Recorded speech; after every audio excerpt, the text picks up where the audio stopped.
Narayan Salawat Allahumma salli ala Muhammadin wa ali Muhammad. I would like to give a focus today on names. In a specific, the titles. Bismillah. If we look at the people that we follow, we can call them either by their name or by their titles. And there are many titles.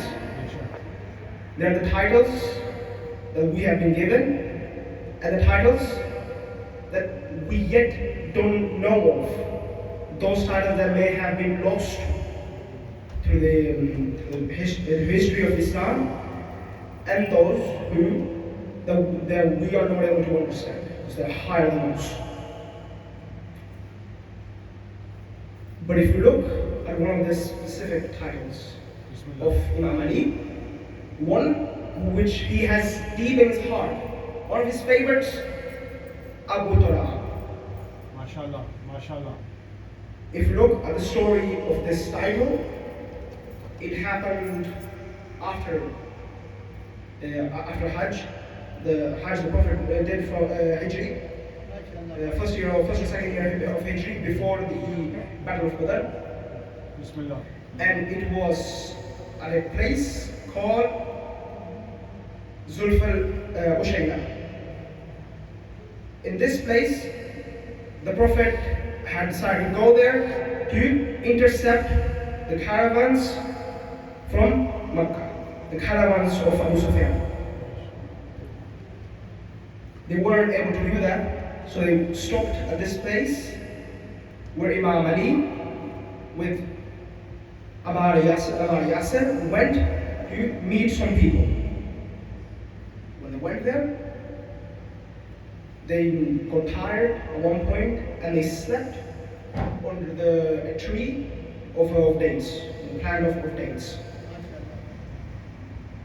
Some time went on, the Prophet came to them and he looked at Imam Ali sleeping on the ground, sleeping on the dirt. It was at that time when the Prophet said, Abu Turab, get up. Bismillah. And from this instant on, we can call him, we know Imam Ali as Abu Turab. And if you look deeper into this name, it just means, it translates to father of the dust, or father of the dirt. Now, people who don't understand much will say that this is just a joke. It's just a friendly term. People used it to lower Imam Ali. There was an incident where a hater of Imam Ali called someone and he said, what do you know or what relation do you have to Abu Turab? He said that I hate Imam Ali and I call him Abu Turab. So the followers said, why do you call him Abu Turab? That's the most beloved of his titles, most beloved of his names. This is no insult to Imam Ali. How can you use this to lower him?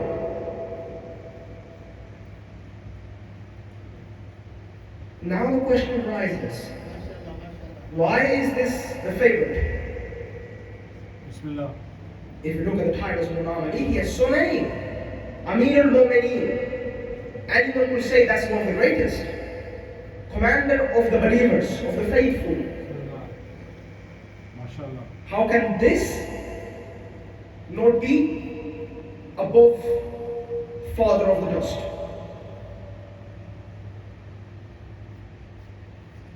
So this doesn't just mean dust. If you think about dust, you will think, well, what is dust? dust is nothing. If there's some dust here, then just wipe it out and blow it out. There's nothing to it. There's no strength, no power, no greatness to it, as there might be to being a commander. What is the importance of dust? If we go from dust, we can think of dirt. We can think of earth, the earth that we sit on, that we stand on. The foundation of everything on this planet. That's what Imam Ali is father of. Father of the foundations of this planet. MashaAllah. So there's no question why would Imam Ali have such love to this title. MashaAllah. MashaAllah. And if you look at other titles of Imams, we have the Prophet himself calling his grandchildren Sayyid al-Shabab Ahl Jannah. Yes. The princess of the youth in heaven. MashaAllah. MashaAllah. And this is such highness to them. It's not just a matter of love. Because if you just loved, you may just call them princess. But no, they are the princess of the youth, all the youth in heaven. MashaAllah. Ya baat hai. If it was just the princess of youth, that would be understandable. If we consider the Prophet as the king, then of course Imam Hassan and Imam Hussein will be the princes. But this is not just on earth, this is on heaven. MashaAllah. The greatest place. Such titles, such highness. And yet still, the Muslims hurt them the most. Of course, this is the period of Imam Hussein. Later on, a few days, will be about Imam Hassan. But if you look at Imam Hussein, he himself, like the Prophet, had someone he loved so much that it wasn't just about calling them by name. He had to call her Sakina. Peace. From peace. The peace of her father. Such beauty in just a name.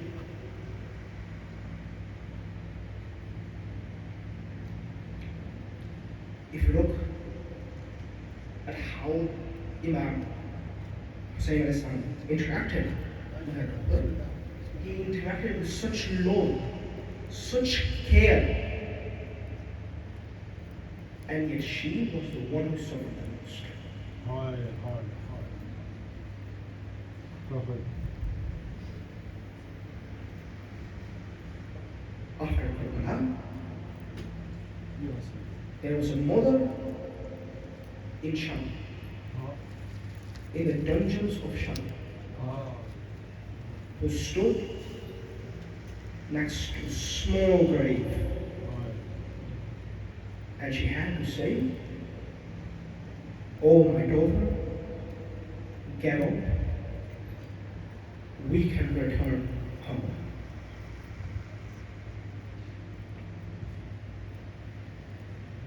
When Imam al-Sajjad and everyone was ready to leave, Bibi Zainab alayhi salam told Imam al-Sajjad to stop. We have gathered everyone, yet we're missing one person. Your mother, Umayyad, is nowhere to be seen.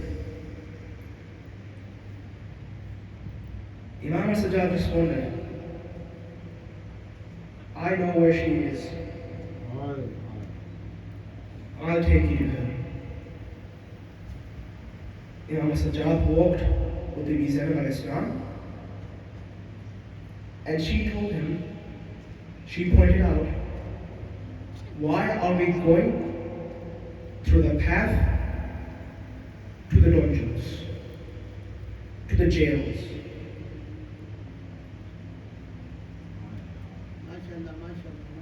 Imam Sajjad had nothing to answer, but Umar cannot leave the grave of her daughter. She had lost a child in Karbala and a daughter at Sham.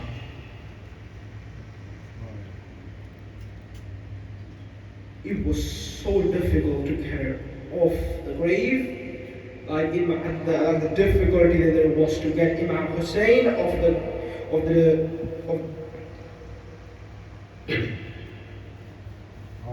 the coffin of the Fatima Zahra.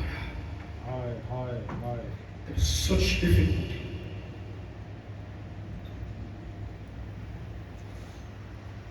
It is not easy when a parent has to see the funeral of her children, unless when that parent has chains, has bindings in their arms, cannot do anything, and not even like this, like this. How can you go to a funeral of your own child, being unable to lift your own child? Such pain were brought to the family of the Prophet at Karbala and Sham by those who call themselves Muslims.